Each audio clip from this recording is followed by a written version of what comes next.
Hello, I'm Gregg Pollack, and this is my second Founders Talk. So, if you haven't watched the first one, you should go back and do that one because it has the whole story about how this all happened. And in this one, I'm going to go over 25 more things, totally new, that I've also learned in business along the way. This is the Founders Talk that you're going to want to see if you haven't seen it yet. So right now, as it stands, we've got about 14 people working on NV Labs, a consultancy, and about 27 working on Code School. We've never taken funding before. But I've been getting into that whole world of funding and acquisitions and what it's like and partnerships, and it's interesting. But that's for another talk. This is for us small business people. This is not for big business, like with these sort of numbers flying around. Let's cut to the chase, because you're working for a startup and you want to know stuff you can use now. And everything that I'll be talking about is going to be a little all over the place, because that's the kind of guy I am. I'm kind of all over the place. Some of the lessons will be obvious, some of them won't. Hopefully you'll get something valuable out of it. So first one. Properly advertise yourself. I can't tell you how many websites I go to, corporate websites, startup websites, and you go there and it takes you forever to figure out what they do. So it's really important to say it up front, to have a nice description on the top of your page, to have a nice video saying what you do. For a long time, Code School didn't really have a good video on the front page. Also, as you build your front page for your startup, don't make yourself look like a big corporation. Why is that? Nobody wants to work with a big corporation. They want to work with people, nice people like you. We had this tradition back in NV Labs when we first put up the NV Labs website, where basically every time somebody joined our team permanently and needed to get their face up on the page, which you should do, by the way, put your face on your web page. So what we would do is we would put them in a room. We would grab lights. We have like two people holding lights in their hands, and I'd have my little flip cam, and I'd go 1, 2, 3, go. And the guys with the lights would pretend like they were attacking them with the lights. And the person, of course, on the video would make all sorts of weird faces. And then I would take that video and I'd pick out a couple different really funny images of the faces that they made when they were being attacked. And everybody else besides them would get to vote on the pictures that would end up on the website. So this is what ended up on the website with at least the first couple people that joined NV Labs. And everybody hated their pictures. I hated mine. Everybody hated them because everybody else got to decide which ones of that individual person went up on the website. But when people would look at this, sometimes we would get clients that would call us and say, hey, I wanted to work with you guys, hear more about NV Labs. I saw your guys' team page. I think it's pretty awesome. You guys look like you're a fun group.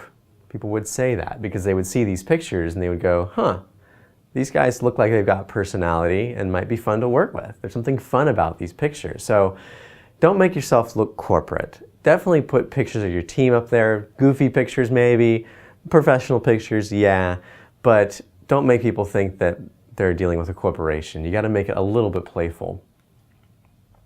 Also, always get money up front. If you can't get money up front, if you don't think you can for your startup, you might not be thinking creatively enough. So NV Labs started out as a consultancy. Let me show you how we started and getting money up front, how we always got money up front, really. So let's say somebody came to us with a project. The rate we might quote them, let's say, for example, it was $115 an hour. It didn't start that high, believe me. And when I first started consulting, I think I was like at 25 bucks an hour. So $115 an hour, and we would estimate the number of hours it would take, for the first section of work. We always quoted hourly. I'm a big fan of keeping it hourly. And then we would show people, okay, roughly this first phase of development, 300 hours, is going to be $34,000, 500. And we'd say, but if you simply prepay in not 300 hours at a time, but maybe 60 hours at a time, and you pay us 60 hours, maybe 45 days ahead of when you would normally get billed for it and then have to give us a check. So if you just pay us a little bit ahead of time, then during the progress of this first phase, you're going to be saving $4,500. And when you put it in that context, all you have to do is pay us a little early and you save several $1,000s. Nobody ever didn't take us up on that. Everybody always went the prepaid route, because when you lay it out like that, they go, oh, okay, that's cool. I'll do it like that. But to be fair, we had a high level of transparency as to where those hours were getting spent. So we would tell people, you're going to pay us in 60-hour prepayments, and we will, at the end of every week, tell you exactly where those hours get billed. And I religiously, at the end of the week, would go into FreshBooks, pull down everybody's hour logs, put them, make them look a little prettier, put them in an email and say, hey, you started out the week with 60 hours prepaid. Here's exactly where the time got billed. And of course, all this stuff they had approved on Monday when we had a status call with them. You've got 20 hours left. Here's another invoice for another 60 hours. So we would always get this prepayment going, but we would show our work and our transparency, so there's a lot of trust that they knew where their money exactly was going. All right. Oh, I'm having a problem with this slide. Just a minute. And we're back. So number 4 is always try to make a friend. Whenever I found myself in a sales situation or something that might lead to a sale, I made it my first priority going into that meeting not to make the sale, to just make a friend. So that might consist of small talk, right? Oh, where are you from? Oh, that's cool. Or what part of town are you from? Or the weather's crappy outside, isn't it? Have any kids? What'd you do this weekend, right? So small talk, the kind of stuff that you would do with your friend, that's how you should be treating your new clients, right? It's about making a friend. And so you don't want to get down to business immediately, because then it just sounds like you're trying to get their money. Make a friend in business. So make that your first priority. Also, if you can remember like kids, you go the extra mile. If you remember like kids' names, that can go the extra mile. So somebody tells you about their kids, you remember their names. Next time you see them, hey, how are Jim and Joanne? Right? It makes people think you care about them. But you do care about them, right? You should.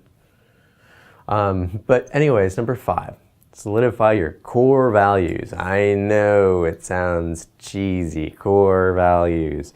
But if you can figure out what drives you, this here is about figuring out what drives you to do the work that you do. At MV Labs, at one point, we got up to about, I think, 7, 8 people. And I decided it was time to sort of figure out what drives us all. And we got together in a room. I read online about how to do a constructive thing, about putting together your core values. And this is what we came up with. We came up with practice transparency, pursue excellence, foster education, and create fun. This is why the work we do here is worth doing well. We practice transparency with everything that we do and try to maintain to do great communication, to be very honest and upfront about everything. We pursue excellence, which means we always try to make sure we use the best tool for the job, and work is only worth doing if we can do it well. We foster education. We strongly believe in people using new technologies, learning and getting better at what they do inside of our company, and also educating other people through things like Code School. And also fun, because you spend a lot of your life at work, so you should be able to have fun while you're doing it. So what's cool about these core values and knowing what they are is that it helps remind people why they're here and why work is worth doing well. And it also helps when you end up hiring people. You're going to be looking for people that follow these core values, that believe in these core values, because then they're going to fit better with your team. Also, if you have to make big company decisions at any point, big pivots for some reason, you're going to be able to look back at your core values and ask yourself, well, what represents, in this decision, what choice best represents what we believe in our core values? I've also used this to whenever I need to give a pep talk to everybody on Monday morning, I use this to remind people why working here is worth doing, why this environment and the core things that we believe in and why work is worth doing well here. So that's sort of, it's good to figure out what drives you. It comes back to that drive. What is the common thing that drives you all together as a company? What makes your people unique? Next, number 6, obviously, be trustworthy, honest, and humble. I realized that as I was selling the consultancy, when I would talk with clients, I would have certain things that I would say that would convey honesty and being humble. I would talk about how we have systems in place with project managers so we can facilitate communication between you and our developers, because honestly, developers aren't that great at communicating. Right? It's a little self-deprecating humor. One of our core values is practice transparency. So we would talk to them about how that means every Monday we're going to be checking in with you to make sure that you like what we're working on that week, that you approve what we're working that week. And then on Friday, we're going to be sending you a status email. So you're going to know exactly where all the hours are billed and where the time is going, as well as we'll push the work up to a beta site so you can play around with it.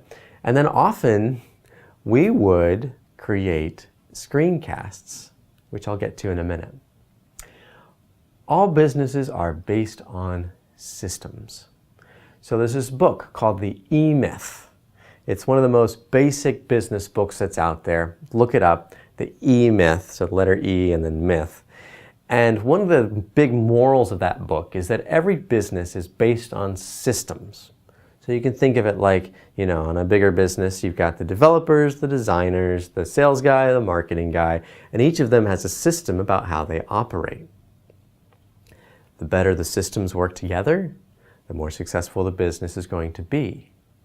But every business, you kind of have to discover these as a startup and figure them out. This is kind of why a lot of small businesses fail, because they don't figure out the correct systems. They don't realize they need a sales system, a marketing system, a development system. This is also why franchises succeed. That's why people buy franchises, you know, like McDonald's, Subway. Because when you buy into a franchise and open up a franchise business, it comes with a thick book, which, and probably videos, which describe all of the business processes that need to be in place to run a successful Starbucks or, you know, Subway. And so it dramatically increases your odds of success, because if you just follow the recipe with all the systems, you should do pretty well. That's why franchises are more likely to succeed than small businesses and startups. So given that all businesses are based on systems, it's your job to discover and improve the systems in it. Even if you're a small part of a big company, if you really want to make yourself valuable, identify ways to improve the system, to improve how it works. It could be as simple as, you know, I spend 2 hours doing this piece of work, and I know that my coworker really likes it and is better than that as me, better than me at it, and I have other things I could spend my time on that would be more valuable. So let's delegate all of these specific kinds of tasks to Tim, because Tim is an expert at e-commerce, or Tim is a better illustrator than I am, and I can focus on front-end design. Development. So it's those sort of things that you can use to improve the system. And certainly as we've grown with NV Labs and Code School, oh my goodness, there are so many systems in place. As we get bigger, we identify, oh, well, interesting. We've got a content team that creates content, and we realized, oh, there's probably room to create a junior content person, and we'll have them create and write the challenges for our content. That way our content producers can spend more time on the content and less on the challenges, and they can oversee those challenges, and then it'll save them time. Or yeah, there's a million little things like that that we figured out are systems that we can assign to the right person. So next up, hire a part-time project manager. So talking about delegating, if I look back at how I started the consulting business and then Code School and whatnot, if there's anything that I would have done earlier, it's find a part-time project manager, right? So all of the scheduling, all of the reporting, all of the meeting notes, all of the client arrangements, all of this stuff can be easily delegated to somebody who's a project manager. When we were doing the consulting work and I hired the project manager, they were in charge of setting the meetings on Monday, or whenever they were, taking really good notes, following up with the client, saying, here's what was said in the call, here's what we're working on this week. They would then also on Friday create those hourly reports that would say exactly where the work was done. They would take care of the invoicing, make sure payments came in. And during the week, they would facilitate communication between the client and the developers. With Code School, it's a little less client-facing, as you can imagine, and a little bit more logistics. There's a lot more logistics to handle all that stuff. But even if you're not dealing with a client, it could just be setting meetings, helping you reach deadlines, helping you facilitate communication between different members on your team, making sure that all the tasks that you talk about get into your project management tool. Really, even if there's only 6 hours of administrative/project management work a week, you can still find somebody to do that work online that comes in maybe 2 hours a week or even does it remotely. And the way to think about it is, how much more value would you be able to add to the business if you had an extra 6 hours to work on it? An extra 6 hours? How much further could you get if you had an extra 6 hours per week? And if you can quantify that, even looking at that in dollar signs, right? How much more money could you make for the business with an extra 6 hours? Figure out what that is, and then hopefully you'll realize that if you went out and found a project manager, that it would pay for itself, that it would completely pay for itself. Next up, practice the pseudoscience of projections. This is something that I'm not that great at. I'm always working on it to get better. I'm always the kind of guy who likes to deal with what's in front of him, not look into the future and make assumptions, because assumptions are usually wrong. But as somebody who's creating their own business, it's something you just have to do. Make goals for yourself. 90 days from now, my goal is to have this many clients, which means roughly this much money coming in, which means I'm going to be able to hire this person, and I want to get to this point in the business, which means I'm going to be able to hire this many more people. So we really got to get good at doing a little bit of accounting. If you do have an accountant, then this is something they could run you through and show you how to do it in a spreadsheet in probably a more accurate way than you're going to be able to figure out on your own. Feel free to leverage an accountant if you have one. The same guy, the same guy that does your taxes. Next up, so as you start to build your company and you have, 2, 3, 4 people working for you, it's really important that you take the time to hang out outside of work, to do things fun outside of work, to build that relationship and solidify the friendships inside your company, right? Everybody works better in an environment where you're working with your friends and you're happy with what you're doing. And a lot of that can be spawned by doing things outside of work. I think this picture was taken on a trip down to Miami for a conference that a bunch of people went to. We stopped at a Thai place. We all had dinner together. There's this thing in Orlando called Whirly Ball. It's bumper cards meets lacrosse. And we did this. It was fun and competitive and definitely a great team building thing we're going to have to do again. Also, every year we go to Epcot Centers down at Disney World, their Food and Wine Festival, where we pay for everyone and their significant others to get into Epcot Center and eat and drink their way around the world. And it's really fun, and it's a good team building thing to get to know your teammates a little bit better. Also, number 11, hire people that fit your core values. I talked about this earlier. I probably didn't need this slide again, but it's important when you're interviewing people that you get the sense that they believe that they're the they have got personalities that match your core values. They believe, in our case, fostering education. I've realized at some point that when we hire people for code school, they need to have that happiness in knowing and that drive to help educate people and knowing that they're helping people. And that's, they get happiness from knowing the work that they're doing, even if they're just doing, course bugs. They get happiness from knowing that they're fostering education in the community and helping people learn. It's something that's a core value to them. And so it's important that we hire people that like that. But it's interesting, as we've grown, a lot of people have asked me, why does NV Lab still exist? You guys have a product, it's profitable.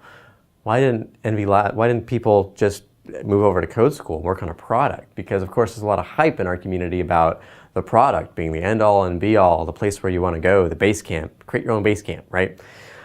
But what I found is there were certain people in our company that they started working on code school, and after about 6 months, they were like, kind of getting tired of working on this code base. They were ready to move on to a new project. I was like, I don't understand those people at all, because I'm driven by creating great educational experiences. They were driven by creating amazing software, pursuing excellence in software. And so we found that there were still people that enjoyed doing consulting work. I don't understand them anymore, well, because I've got other stuff. But consulting work is great, and there's people that love it. And that's why NV Labs is still there, is that there was, people wanted, there's developers who want to have a greenfield project, a new project, every 6 months. And they don't want to get stuck on one project, even if it's their own. So it's important you find people that match up with that, with your core values. All right, number 12, don't try to manage your friends. So in NV Labs, we had a strong belief in paying everybody hourly because, well, all the people that joined our company were coming from they were a bunch of them independent contractors, all the first people who joined, the first 4 at least. And so I was in a unique position because of all the educational stuff in the blog that I had. I was able to charge enough of an hourly rate that I could get these other guys who were independent contractors, I could pay them a good enough rate for us all to work under the same flag with NV Labs. And we kept the hourly rate. We still have the hourly rate on the NV Labs side.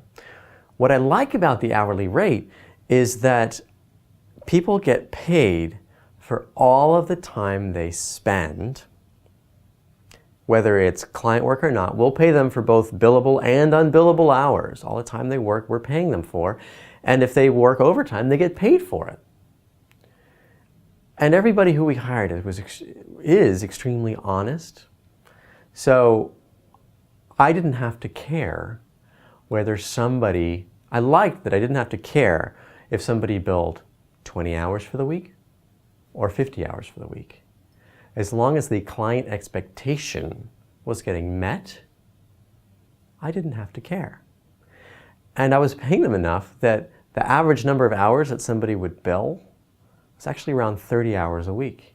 And they were getting paid a good salary for that. And it worked out really well. And I didn't have to manage anybody or worry about people, billing enough hours, spending enough hours, taking too many breaks. Everybody was just really honest about billing where they spent their time. And I think even though they were only building 30 hours, I suspect if they were on salary, they would have been any more productive. They were working at a natural, unstressed pace that really worked out. And in that system, I didn't have to manage them. So, and I think also this is about empowering people.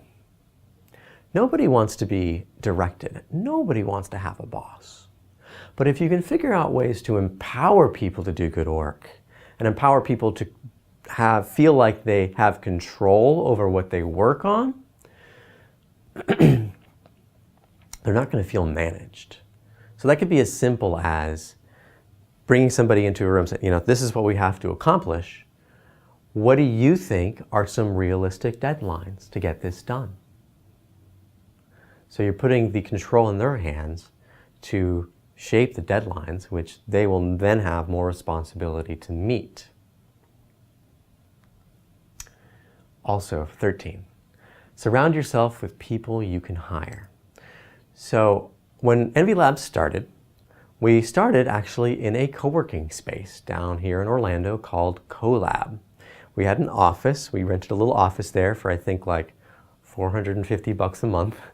And there were lots of other people there at Collab that had their own small businesses. Some of them did marketing, and some of them did SEO, and some of them did design. So when we needed help, when we had a client that said, hey, I need that, I would say, I think I know somebody. I would walk down the hall and say, hey, can we contract with you guys to do some SEO for this client and maybe some internet marketing? Maybe you can sit on a consulting call with them.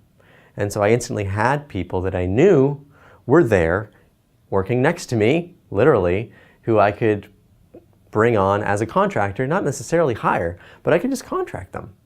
And then, bill the clients for them, and then they get paid through us, and maybe make a little bit of money off the top of that. There's nothing wrong with that. Or you can have them just go direct to the contractor, which we've done several times as well. So if you can find yourself in spaces where you're going to be surrounded by people that you might need, it's going to be good. Also, 14, join a support group. So as your business gets bigger and it becomes lonelier at the leadership level, it's more important, it's very important that you find the support you need. That could be through a mentor, through an advisor, or in my case, I ended up joining a CEO Nexus group. So basically it was 6 to 8 different CEOs, business owners that all got together once a month for like 3 or 4 hours. We all get to know each other, and then we talk about our issues. And I cannot tell you how validating it was to sit in a room and hear people talk about, their HR stuff, related issues, their co-owner that they couldn't stand, their accountant that they had to fire, the issues that people have to deal with, and realizing that I wasn't alone and other people were dealing with the same sort of ailments that come along with growing a business. That was really good. But I mean, even if you're not that big and you find a support group, that could also just be a business networking group that's exclusive for their members. But it's really good to surround yourself with other people who are starting businesses, which is, I guess, the moral of the story, so that when you have issues, you've got somebody to lean on that probably has the same issues. Also, number 15, create traditions. There's something cool about traditions, about stuff that we do that makes our company unique and different. For example, with this picture here, we have this tradition here called Whiskey Wednesdays. Every Wednesday around 3 o'clock, we try a new whiskey, sit around the couch, and just talk and see what people are doing. We also have traditions like that Epcot Center trip that I talked about. Also, at the very beginning, we had the tradition of every Friday we would all go out to lunch and the company would buy lunch. We still have that tradition with 41 people in our business. Every Friday at noon, we cater lunch and we try to make it interesting, and we bought lunch tables out in our big common space so that you can socialize. It's really important that that socialization happens. The more social connections you have with the people in your life, the happier you're going to be, right? I mean, isn't that like Humans 101? The more connections you have, the more social friends you have, the happier you will be. And some of that can be done through traditions. Number 16, don't be afraid to apologize to your clients. If you're working with clients or even customers and you f**k up, it's really important that you let them know about it. It's going to make you look more humble and honest. Don't be afraid of it. Don't hide ugly problems. Good example of that, clients, where we screwed up with something. We said, hey, sorry, this took longer than expected, or it's taking longer than expected. We just want to let you know on Friday it's not going to be live yet. We're really sorry. but we're going to do our best to make sure that we can deliver it on time on Monday. Don't be afraid to say I'm sorry. That could be the same thing for customers. If you've got a subscription service, if something screws up and you go down for an hour, let your customers know. Send them an email or send a blog post. You're like, hey, we want to apologize for the downtime. Here's the reason why it happened, and here's what we're doing to make sure it doesn't happen again. Thank you for sticking with us. We love our customers. Text like that can go a long way towards creating loyalty.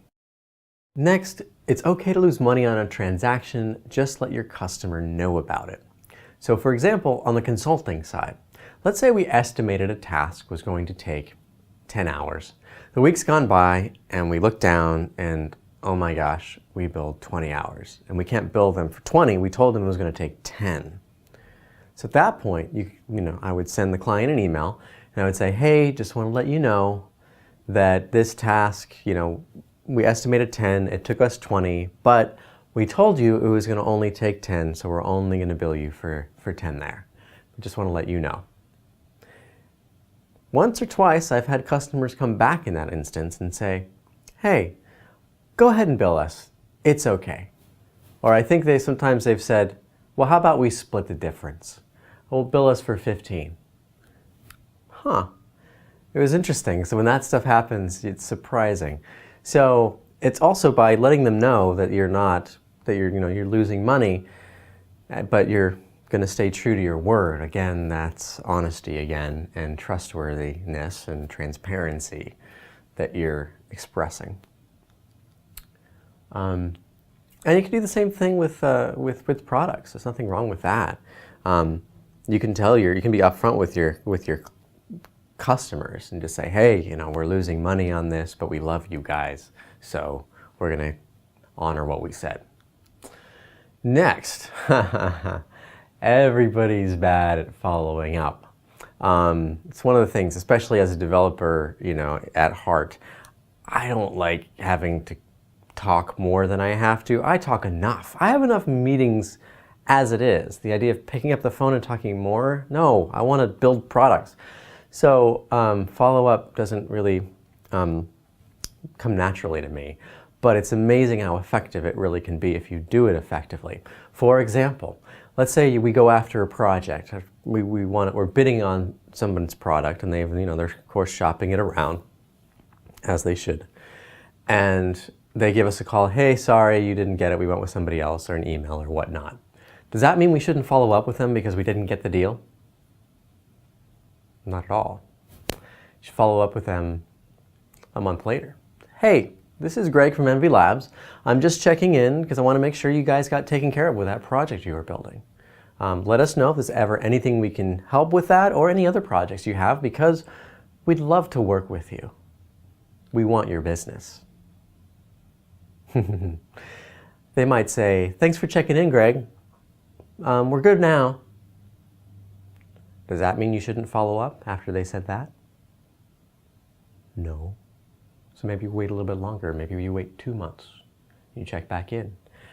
Hey, Brad, how's it going? Just want to make sure you guys are doing great. The project's going well. How's it going? Have you guys launched yet? Right? Start a dialogue, and then eventually you can say, hey, let us know. We'd like to win your business someday. Let us know what we can do to win it. It's that type of persistence that is going to get you a job. So just one example of continuously following up. Just because you get a no once doesn't mean that you should stop following up. And I often would, when we need to drum up work, I would go to everybody who we had talked to previously, send them an email. Hey, just want to let you know we got some bandwidth and love to work with you again. Let us know if we can help. And I was always able to drum up work. If you had a list of 20 people, even if you only ever worked with 3, follow up with all 20. It's bound to lead to work. Also, communicate with your customer more than your competition. So, a good example here on the consulting side is on Fridays, we started to get into the habit of creating screencasts for our clients, which they would love. We would use Jing, and we would create a 5-minute, we wouldn't do any editing. You can't do editing with Jing, that's Jing. and it forces you to make it 5 minutes, which is good. And so we would have each of our developers get together and at the end on Friday create a screencast and walk through the features that they would do. So they'd say, here we are in the beta server, I'm showing you the new feature, click here, click there, you can see that it calls up. And what we found is that clients were more likely to look at the work that we did. And that's your goal, right? You want your client every week to get that little squirt of satisfaction that all the money they're paying you is worthwhile. And they're much more likely to watch a 5-minute video than to play through the beta server. Plus, creating a video, they can send it to their stakeholders. They can send it to their fans, to their friends and family and other bosses and say, hey, look what the development team did this week. Press play, go, and they can look. Plus then you have a library after a while of all the different pieces of functionality all along the way, stuff that you've built. So clients, when we would do that, would get addicted to that. They weren't going anywhere because we were communicating better than anybody else that they'd probably work with. And those screencasts were definitely one form of communication. You can say the same thing with sort of code school. And we're improving this along the way. The more that we can have direct communication with our clients, with the people that sign up, the more that we can delight them by telling them how awesome they're doing on courses or tweet at them. The more communication happens, well,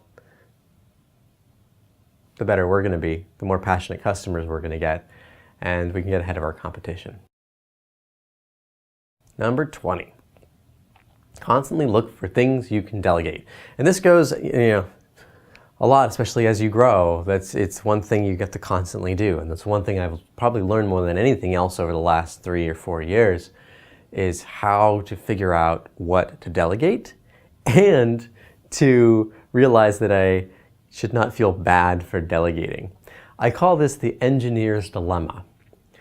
Engineers, as somebody who likes doing things and creating products, really often the engineer's dilemma looks something like this. If I'm capable of doing something, I should, because it's in front of me. So you're a developer, you're working on a project, you're doing it right, and then you get this, you got to input all these values into this form, and it's there, and it's in front of you, and you could find someone else to do it, but it's just do it, and you sort of just do it because you can. But just because you can doesn't mean you should. If you can delegate it to somebody who's better at these sort of things, then maybe you should. And even the tasks that you look at and go, this is boring, I have a lot of empathy for people, and certainly I think many times like, oh, I'm going to hand this to them and they're going to be bored and they're going to not like me because I'm handing them a boring task. But the thing is, not everyone's like you. I learned this too. It was the craziest thing. When I hired these people called project managers, I was like, could you do this and this and this and this? And I tried to delegate stuff. And the next day I came back and I said, how's it going? Was that okay that I delegated that to you? And was that all right? And they said, Greg,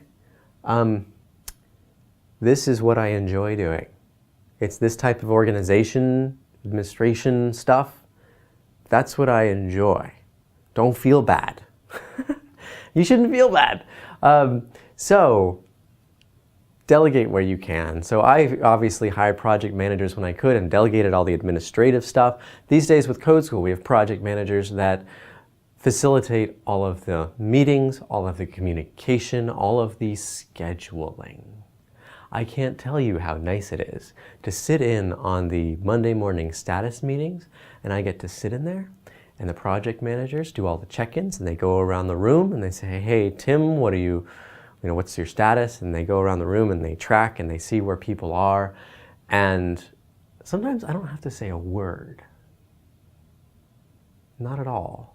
Because they are running the meeting, they are taking notes about what people are doing, they have it under control, they have the schedule. If it needs to be adjusted, they're doing that. And I get to sit back and be more creative, which is nice. And wait, before I move on, that also has to do, if you're in a company, that doesn't mean that you shouldn't be, even if you're at the bottom of the totem pole, it doesn't mean that you shouldn't be looking for things to delegate. There's going to be stuff on your plate that other people are well suited to do. There's going to be stuff on your plate that you are the best person to do, and you should make sure that you are spending all your time doing what you are best at. And if there's stuff that you're not, that's taking up your time when you could be adding more value, consider letting your boss know about that. Go to them and say, hey, this thing that I'm building here, this is important, right? This has a lot of value. Well, I've also got these tasks on my plate that also need to get done, but frankly, I think I could bring more value to the company if I was just working on these tasks, and maybe we found somebody else to do these other things. I don't mind doing them. Someone's got to do them. I don't mind doing them, but I know how valuable this is to you, and I really enjoy doing this. And so I would like to be doing this more if possible and less of this stuff. And if you reason to them and you say, hey, this is one way that I can build more business value by doing more of this work and less of this stuff, which is kind of boring to me and we could probably delegate to somebody else, then you're kind of helping them improve the business. You're helping them improve the system of their business. All right, number 21. Don't be afraid to take on more than you can handle. As things get overwhelming, and they do in business, you're going to end up with a ton of things on your plate, and things are going to slip through the cracks. I hate it when they do. It sucks when they do, right? But sometimes you kind of need stuff to start falling through the cracks, to start identifying what the most important things are that you should be working on. Number 22, never pass up on work. So as you start building a business or you're part of somebody else's business, you're going to recognize that there's opportunities for side businesses. People come to you and they say, hey, do you guys do this? And you're like, no, what we do is a little different. Sorry, we can't help you. Don't say that. Never say that, right? It should never be, sorry, we can't help you. Because if you want to make a customer, you want to help them, no matter what. And there's a lot of companies and startups out there that need business. So if somebody comes to you and you can't help them out, take a moment to think about who might need that work or where they could go to find somebody who could do that for them. I know with the consulting side of the business, I had people that I could refer work out to and get a referral fee for it. Sometimes even get a percentage of the total amount that they paid them. So they would, so a customer would come to me, I can't help you, but I have another team that I know here locally that does this sort of work, and I think they should be able to take care of you. Would you mind if I made an introduction? And so you're helping perhaps your other friends that have the other startup grow their business. Or even you could be making money off of it if you charge a referral fee, if you ask for a referral fee. You can always ask for an agreement for that.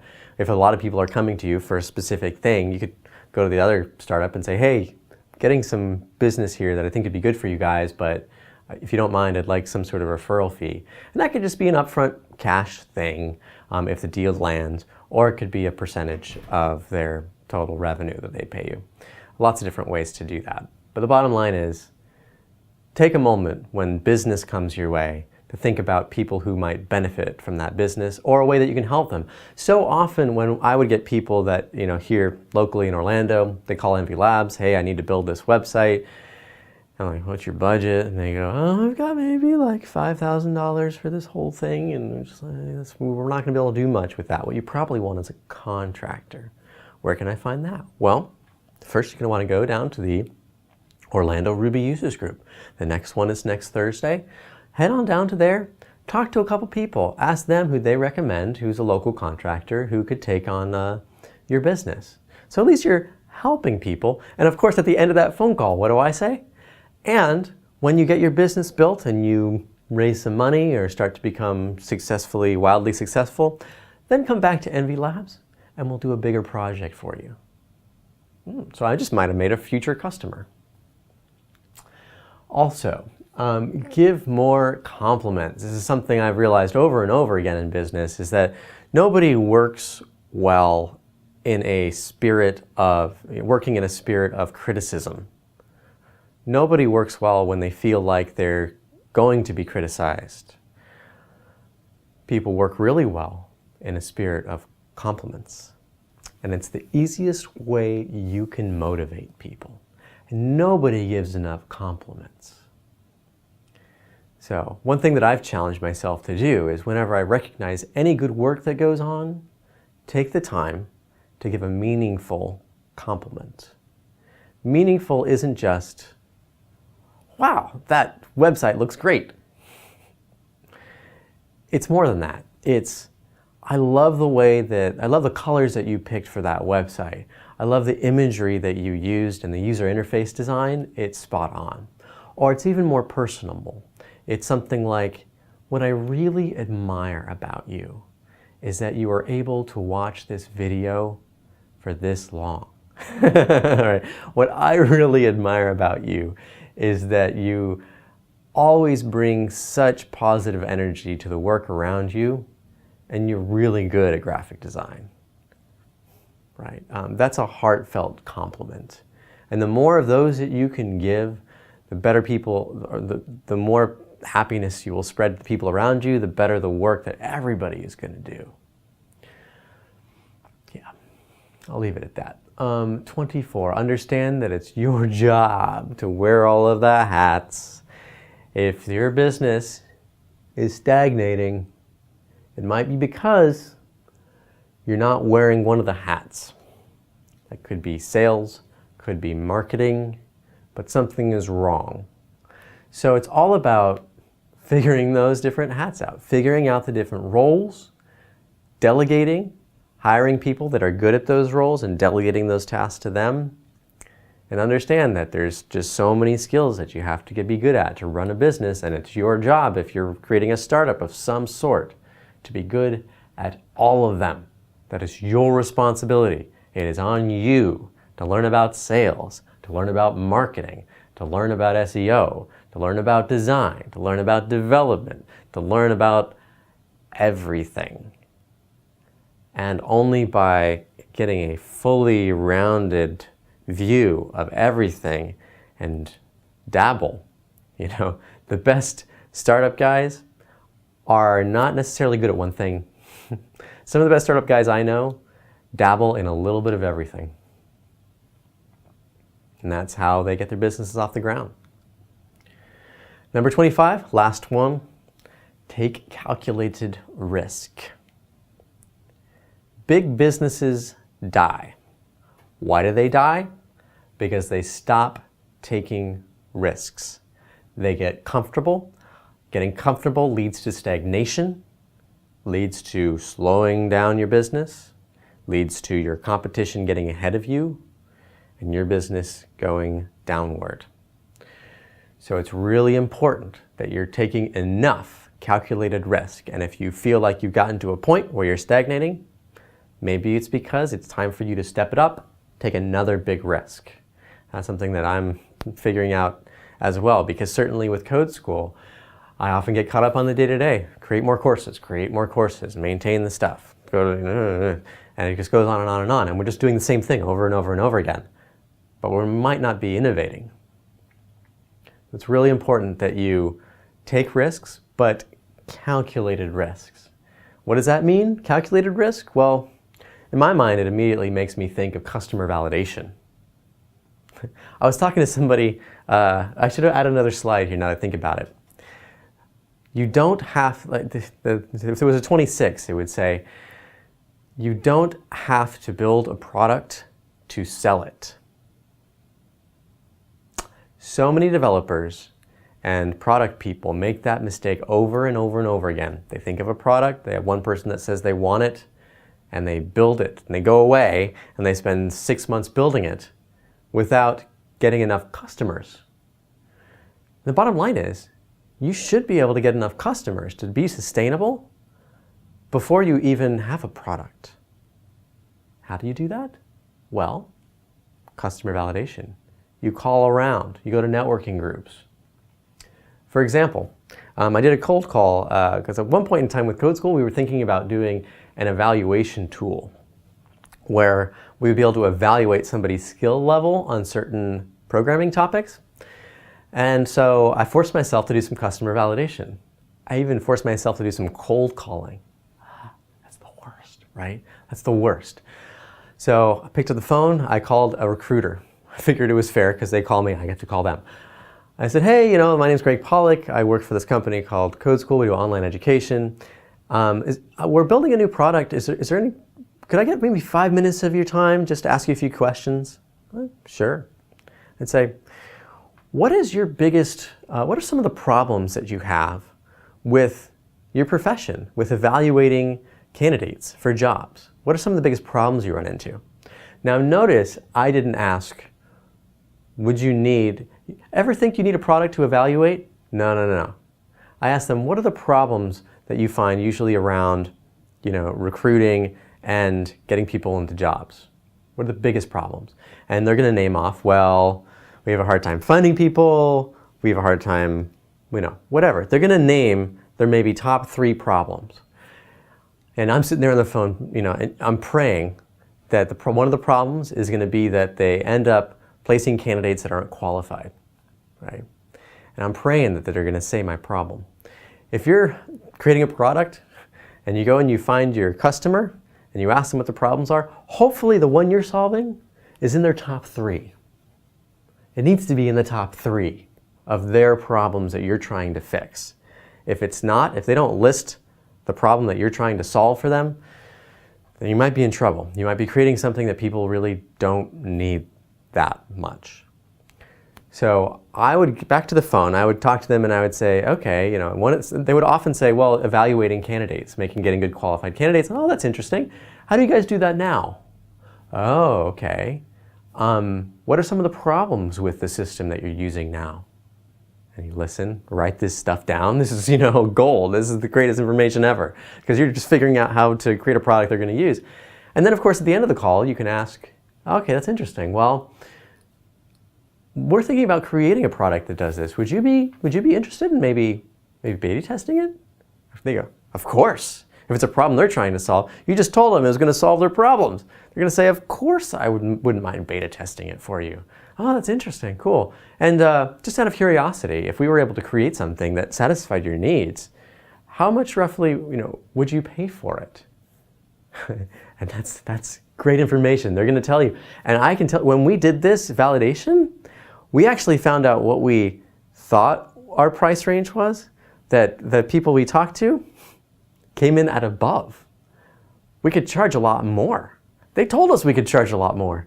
They would expect to pay a lot more, and we would have underpriced ourselves. So at the end of the day, I had a bunch of people who were ready to beta test and probably pay for our product.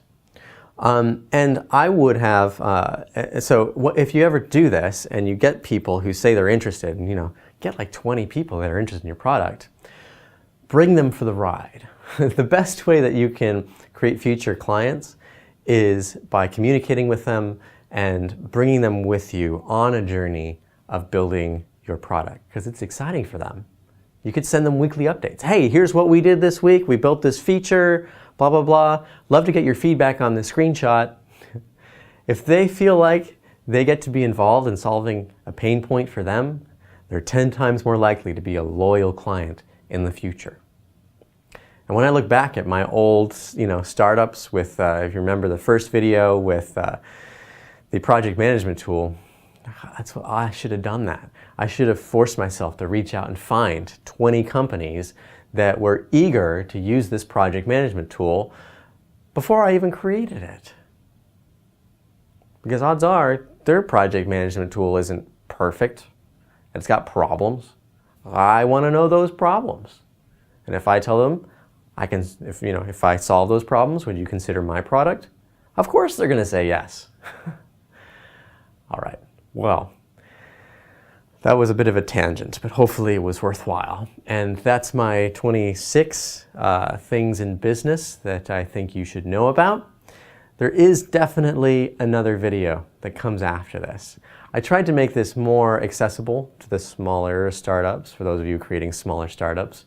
But there's definitely another Founders Talk that I'm going to have to do in the next few months that talks about the problems that you have as you build your business, as you get bigger, reach like 10, 20, 30 people. I could do a whole nother talk on that because there are a whole nother set of issues that you run into, as you might imagine. If you want to see that, let me know. And thanks for watching. What I admire the most about you is you made it to the end of this video. Have a good one.